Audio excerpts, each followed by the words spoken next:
Welcome home to Tall Poppy. This is part one of 2 parts of our initial interview with Bailey Heckel of Ziggie. At the end of the interview, we invite you to like the video and hit subscribe. And next to the subscribe button is the notification bell. And if you hit that as well, the next time we have an upload about Ziggie or Bailey, we can let you know. Enjoy.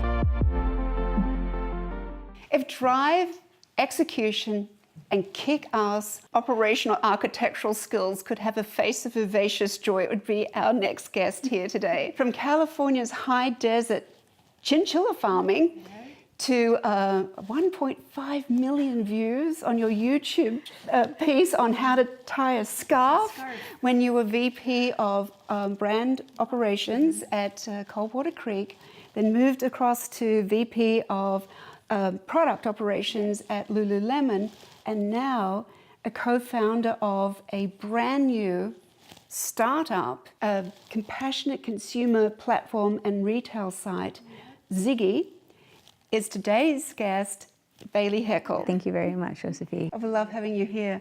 So as we start off here, Ziggie is such a cute name, and it's my understanding that Ziggie is based on the word Zeitgeist. Yes, yes. Which means spirit of an era. Yes. So, of our time. Yep. So what spirit is Ziggie trying to capture? That's a great question. When we were talking about naming the company and we were really playing with what, who we are, what we want to be, what we think is needed, we were really reflecting on what's happening today. And what we all felt, the core founder group, is there's a shift. People are caring. Well, let me say that differently. I think people have always cared about each other, but people are letting that come out more. There's a shift around how people want to relate to one another, how open people are being, Is it how just giving. expressed differently? Yeah, I think it's just coming out more. I think there's generational shifts. There's also a big shift professionally with women, they kind of not being afraid to be like, hey, I'm here with my heart. And that spirit is starting to come out, being optimistic, being challenged, and thinking we have a solution. Those are some of the things that I think we're all feeling like the spirit of our times is about coming together, it's about community, and it's about making a difference. So in summary, it's really about connecting. Yes, absolutely. And how you connect. Yep. So what value add? So Ziggie is what? What service or product does it provide? Yeah, well, phase one, I'll say, well, we're just getting started. So phase one, what we wanted to put out there was an online, I'll say a digital destination.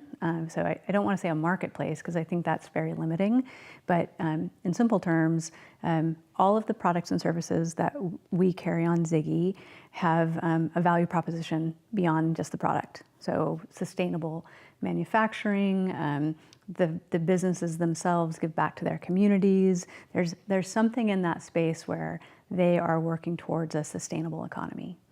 So first, yes, and then we connect that also back into charitable giving.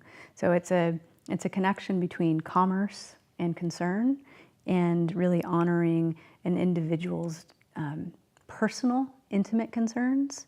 So if you come on the site, you'd be purchasing something from a brand that is an emerging brand trying to do sustainable work, and we would give you up to 10% to put into a charity of your choice. And we don't like mark the prices up. Our business model isn't, we jack it up so we can give. We're really thinking about marketing different.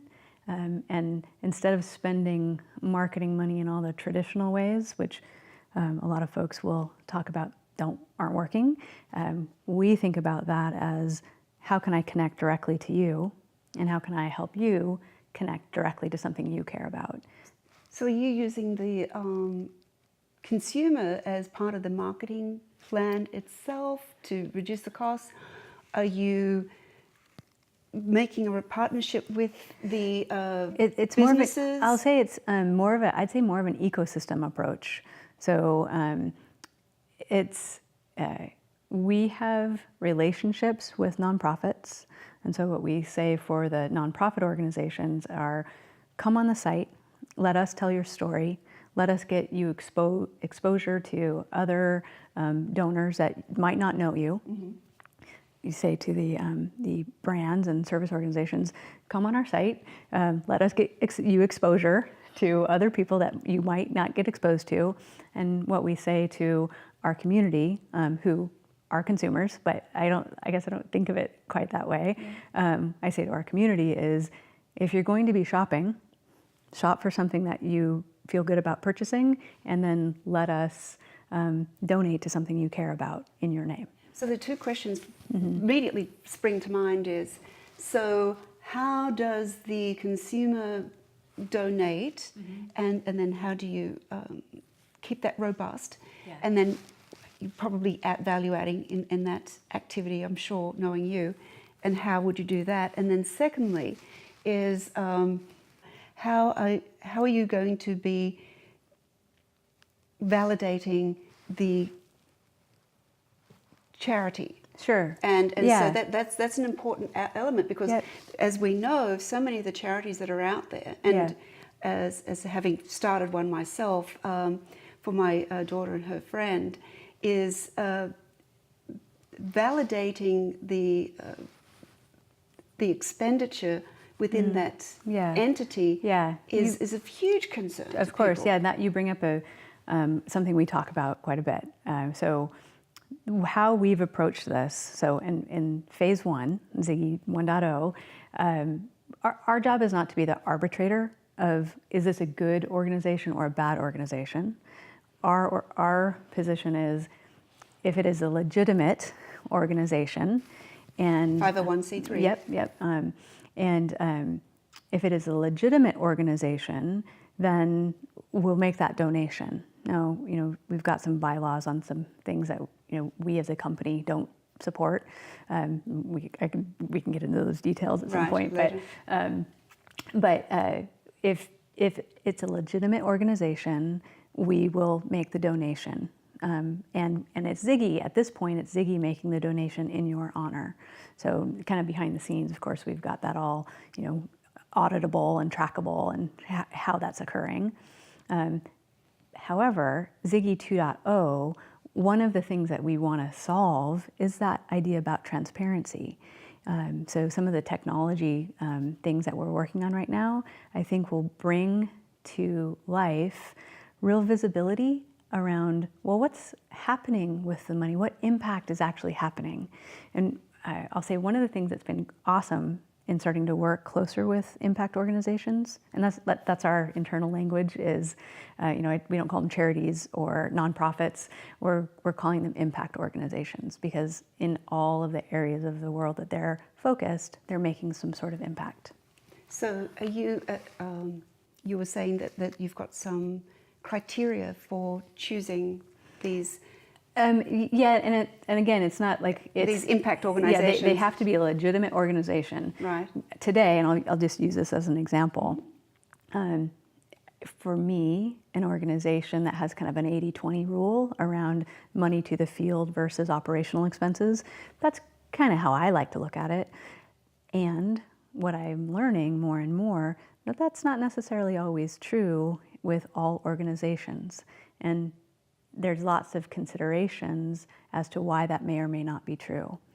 So today, we're not saying an organization has to have a very certain spend ratio. Mm-hmm. What we're saying is they have to be legitimate, and they have to have, the person who would like to donate to them has to have an intimate connection, a concern to donate to them.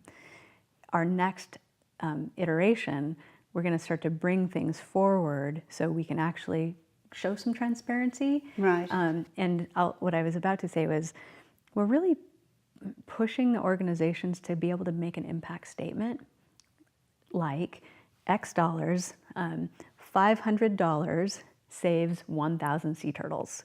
Like, I would like to know that this dollar does this work. And then with proof as well. Yeah, absolutely. Yeah. That's the follow-on. It's like, and this $500 actually did this. How do we show that? How do we bring that to life for people in a really digestible and easy way. In a meaningful way. And trustworthy way. Right. Yeah, so, and technology is going to help And us with that. there's actually an undiscovered potential out there for a lot of psychologists in creating studies and actually behavioral economists in creating studies that go in and validate the effectiveness of these impact organizations. Absolutely. Because even if they did the 80-20 rule, there's other if they're throwing money to the wind. Totally. And that's a we're playing in an interesting space because again, like the spirit of our times, that like what Ziggie is wanting to represent is that bringing together of commerce and concern and community. And I never want to be in the position where I'm telling somebody that what they care about isn't the most important thing for them. And there's a deep respect that goes to the heart of Ziggie and all the folks that are part of this organization, in that we all show up here with our, I'll say our special gifts, but the things that like really light us up. And I'll just use this example. Craig, our CEO, his passion is children. He was the original founder of Imaginarium, a kids' toy store and line of educational toys for kids. His passion is children. I, on the other hand, I'm a little bit more into animals, and so there's no way that we could make Ziggie all about kids, because I'd be like, what about the animals? And that we've had. Although there's a little bit of sometimes kind of and that's been really important to us. And I think I look back over my career, and probably just my own kind of makeup. If you really can connect with somebody about what's really truth in their heart, that's where the real connection is. And that's where kind of the most honor can be given. In many ways, it's also where the value adding really comes from. Absolutely. And we've had conversations about that before, and we hope to get to that today. And if not, certainly would later. But I'd like to know more about your story coming from, because we both came. I come from a multi-generational grazing family in Australia, and you come from, farming too. And we think that we have. We're very particularly gifted for entrepreneurial endeavors, but I'd love to hear your journey from that into corporate America, where you were an executive but still an employee, and then coming now back into a startup. Yeah. And that's different. It's totally different. Totally different. And so I'd love to hear your story about that, and what have you learnt as you've come into being, your own boss, your own parent? The buck stops here. Yes, exactly. And when there are no more bucks, it really stops here. Exactly. And that's. Well, you kind of referenced back just kind of growing up on a ranch. Now, we didn't quite have as much acreage. We did have over 3,000 chinchillas at the time. My grandfather raised chinchillas, and we had a huge orchard, and we raised we had a giant garden, so everything was, we ate everything we grew, and I grew up with chinchillas too. No. Okay. Although and I wear leather and I eat meat, and we were killing these beautiful little fuzzy creatures. But as a kid, you just, this is my grandpa's business, and this is what we do, and I help in the barn. That's how it goes. And I will say, what I didn't realize it clearly at the time when you're a kid, but now in reflection, I had more chores than I, had my time in the day. And my brother and I didn't have any friends near us. There's nobody lives near you, out in the boonies and in Anza. And everything became a game. Everything that you were working on, we worked to get through our chores so we could go play but essentially we were playing the whole time. And so that was one thing that I learned, is that like you can make everything enjoyable regardless of what it is. How you frame it. Totally. Yeah. Absolutely. Yeah. And who you're doing it with, and like what energy you bring to it. That was like, okay, my brother and I figured that out early on. And then the other thing I reflect on a lot too is that growing up, when you're growing things or when you have a ranch and animals, livestock to deal with, everything, there's a longer cycle, right? Like what you do in the spring sets you up for the summer, sets you up for the fall. There's no instant gratification. None. There's consequences. There is no there's instant effort. gratification, right? And what you started here doesn't show up until here. Planning and goals. Absolutely. And you let your foot off the gas here or lose focus, you're not going to know it until, months or maybe a year later. And so I just came in with that sort of inherent knowing about the cycles of things. And I kind of like the long game. And that's... And also the details that go into it. Yeah. Some people say you can't multitask when you're ranching or farming and honestly, being a woman separate to a man and as an entrepreneur, because, sometimes we have, and we allowed it ourselves, to take on extra tasks. Yeah. I don't have the luxury of a 4-hour work week because I don't have right. that simplicity or resources. Yeah. And so we can manage these, but also men who are in the same situation, of the same background, have that appreciation. And I think there's a lot of juggling. Like that's that. Like I never think of it as like multitasking, because I'm not actually doing more. Because they're all part of the whole. Totally, and it's like it's more of a juggle. And some things you need to throw up higher in the air so you can focus on what's at hand. And it's getting really good at knowing what can toss up high, what you're keeping closer. And that's prioritization. Absolutely. Yeah, because you've got to know what it is that you've got to have in your hand. Totally. And what to throw up. And which ball can you never drop? Yes. That's the... all of them. Yeah, I know. And then there's one where there's that like health and heart. Like when you feel like that one's getting tossed out, you kind of got to get that one back in line. So how was it different for you when you went into the corporate world, and now that you're out?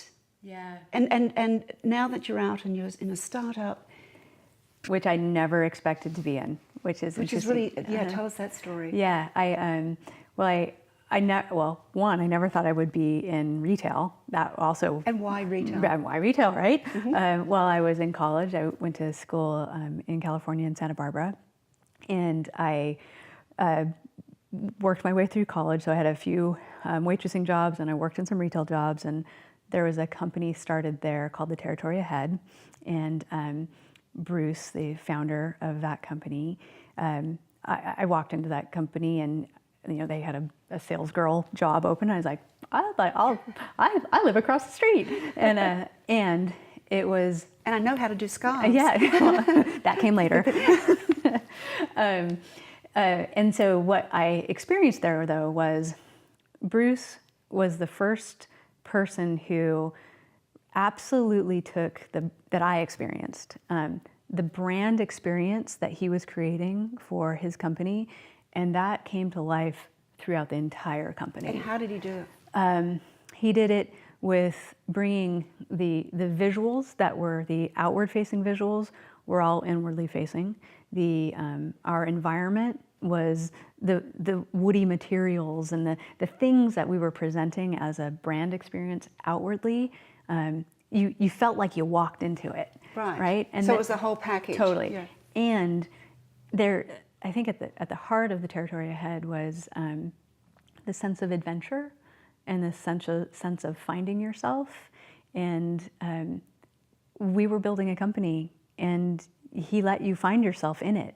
And he always encouraged the inventor. And So he wasn't micromanaging? Absolutely not. And I was this, I was a smart kid and motivated, and I was like, well, can I try some of that? And can I help there? And what about this? And what I took away was that if you showed aptitude and interest and a little bit of assertiveness, you could create opportunity for yourself.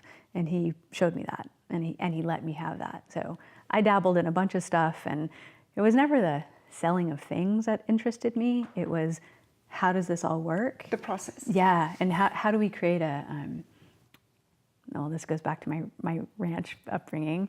My grandfather would always, he didn't give a lot of compliments. Right. No, they don't, ever. But what he would do is if something was like, you did something really well, or you built something well and engineered something properly, he'd come up and he'd be like, it's a pretty slick system.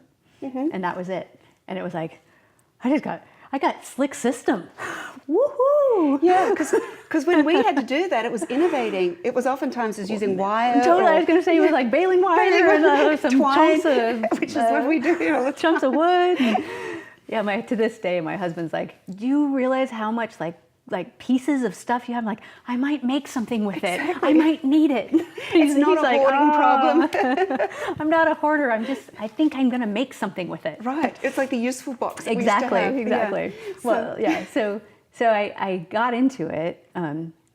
Bruce and the leadership team at Territory gave me every opportunity to just take it on.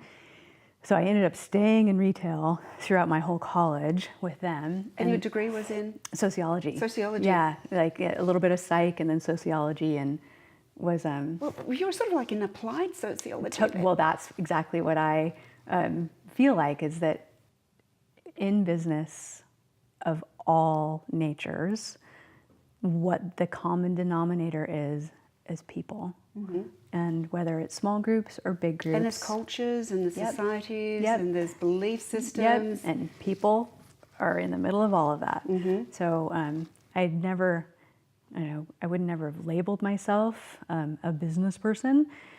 And then, I look back now over 30 years of, being a business person and a senior leader and executive in large corporations. I'm like, business is about people. So yeah, and I can do a pretty mean spreadsheet. So, which is very helpful because you need to validate it. Yes. Yeah. So after college and continued in work, continued in retail, and when I was always I always seemed to be the person who internally, when there was the next strategic shift or the next, we want to get up to this.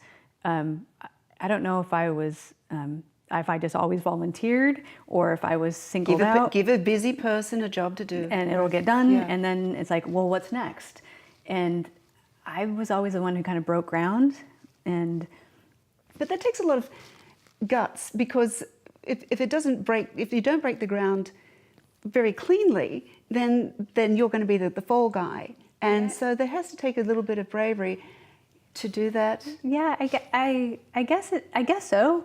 I never framed it that way. No, but that's the reality, because everyone stands back and goes, "Oh, I don't want to do that. That might not work." Okay, so if it doesn't work, Bailey can take it. Yeah.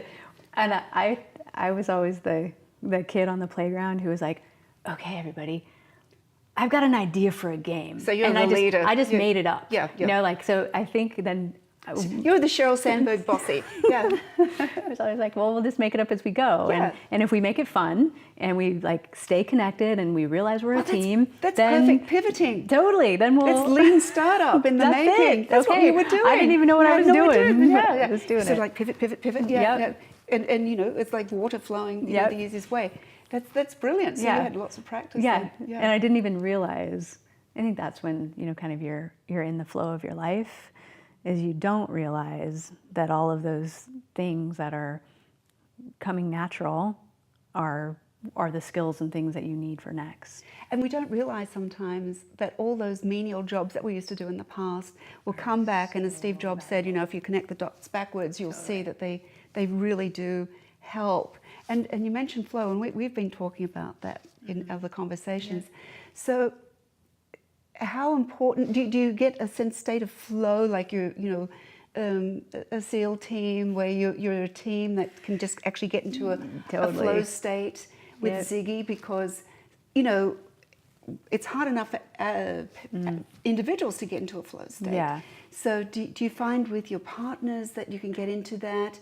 And at times, what skill? And you mentioned children, but you have another partner, so I'd like to also hear about what do they bring to the table here with Ziggie?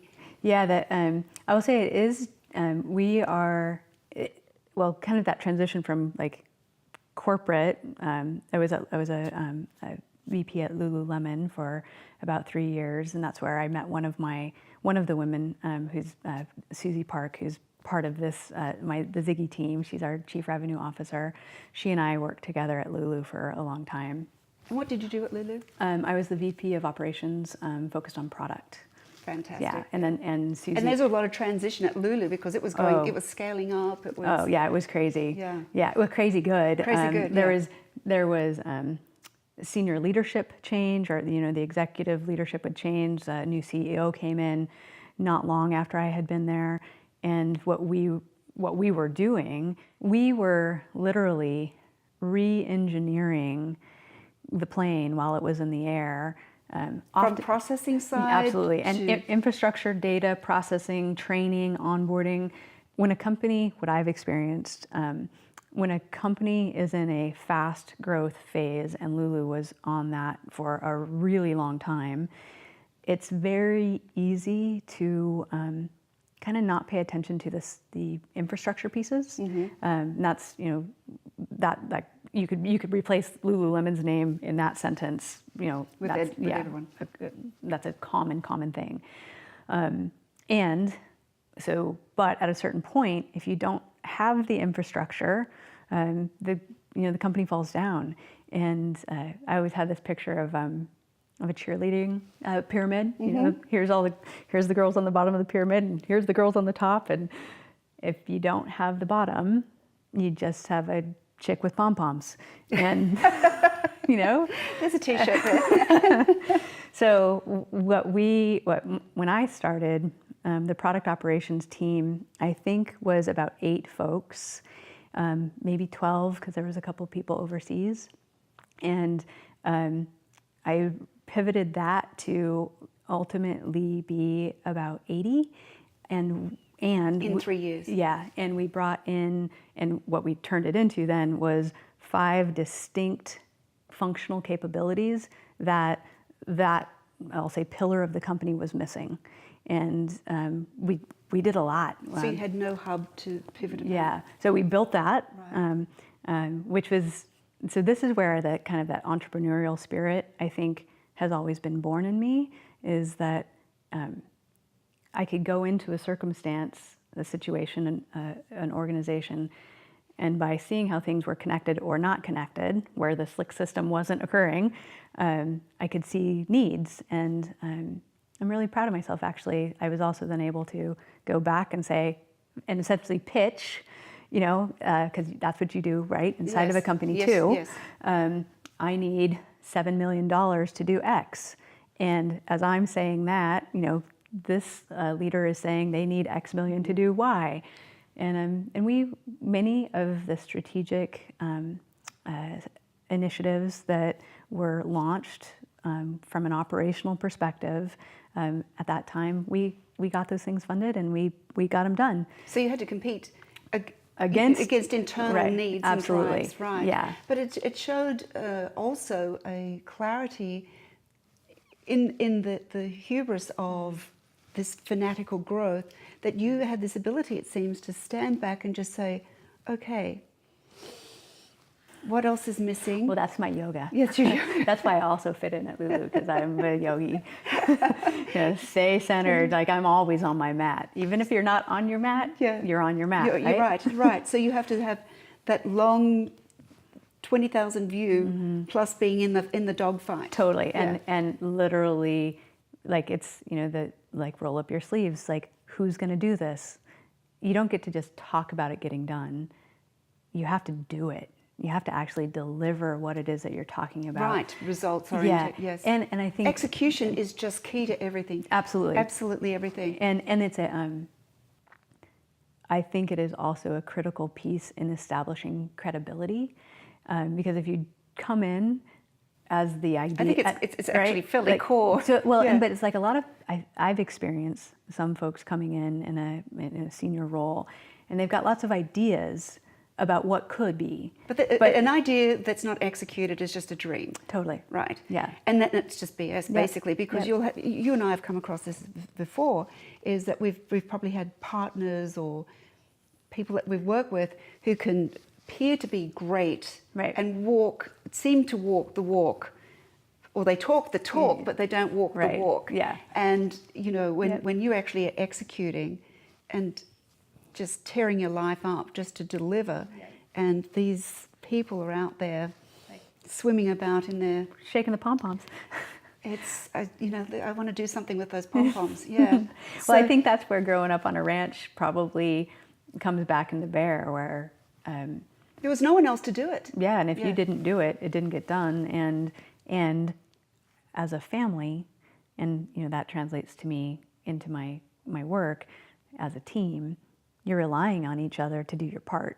And there's no part that is not something that's below or above you if it has to get done. And if you're done with your work, you pitch in over here. And, that's just how you work. I think this is really interesting because we have, agricultural backgrounds. And then I look at also like Gary Vee, who came over and I'm also an immigrant. And, we as kids were working. Mm-hmm. It was part and parcel of it. It wasn't a demeaning thing. It wasn't, it was just, it just had to be. Totally. And the consequence was a little bit more short-lived because, whether it was you had to go out and help muster because, that really affected the wool check. Yeah. It really did matter, and people demean kids working on these, on places. Yeah. And then they, also there's this effort afoot by well-meaning people to not allow children to work on ranches anymore. It's just like... Oh, I wouldn't give up. Like, I know that's well-meaning, but I would not give up my childhood and the work and the contribution that was part of that for me. I loved mustering, for example. I loved every minute of... Yeah. Well, and so it's really interesting that you sort of see Gary Vee out there and people who've got that investment in childhood. It has to be learnt. It can't necessarily be book taught. It has to be done. You gotta live it. It almost becomes epigenetic. Yeah. I think so. It's just really interesting, and especially people who have come off dairy farms. Those people really didn't have a life. And so are you seeing that as you now you're getting into your own thing with Ziggie? It's definitely different. It's different and not. That's. And how's it the same and how's it different? Yeah, it's not different in that everything, when you believe in something, you're working towards it. The execution, the teamwork, the relating to people, the finding out how to, like, breaking ground, making something from nothing. I've experienced all of that. What's different is the lack of resource. I think that's like, I had a taste of lack of resource in a unique way over my career internally in corporations, because I'd say an entrepreneur. I think I've heard that term before, because I was always starting stuff inside of companies. So you had to, I don't say fight, but you had to cajole and convince and get people on board with why you got the resources. And it was always because if I build this, it's going to help you. Right. So you'd do that, but they were available. You could get to them easy. When in a startup environment, there really is like you and the other guy, yes. And the hustle, because when you don't have the resources, it really comes down to the hustle. Yep. How do you hustle? Who do you hustle? Yep. Where's valuable time spent? Where is it not?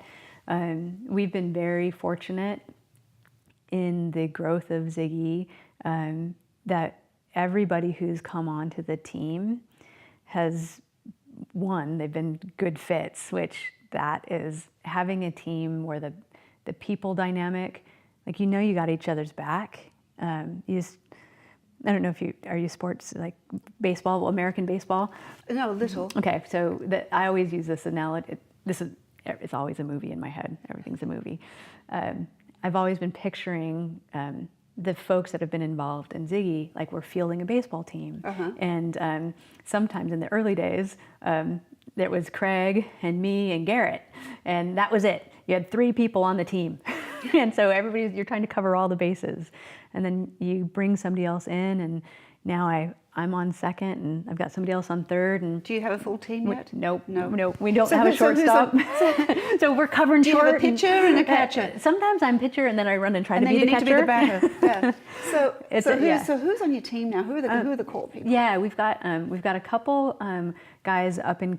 So we're a remote team, and that comes with its challenges. And I think, just side note, the future of business, if we don't completely embrace the idea that here's your life and your job revolves around it, not here's your job and your life has to revolve around that.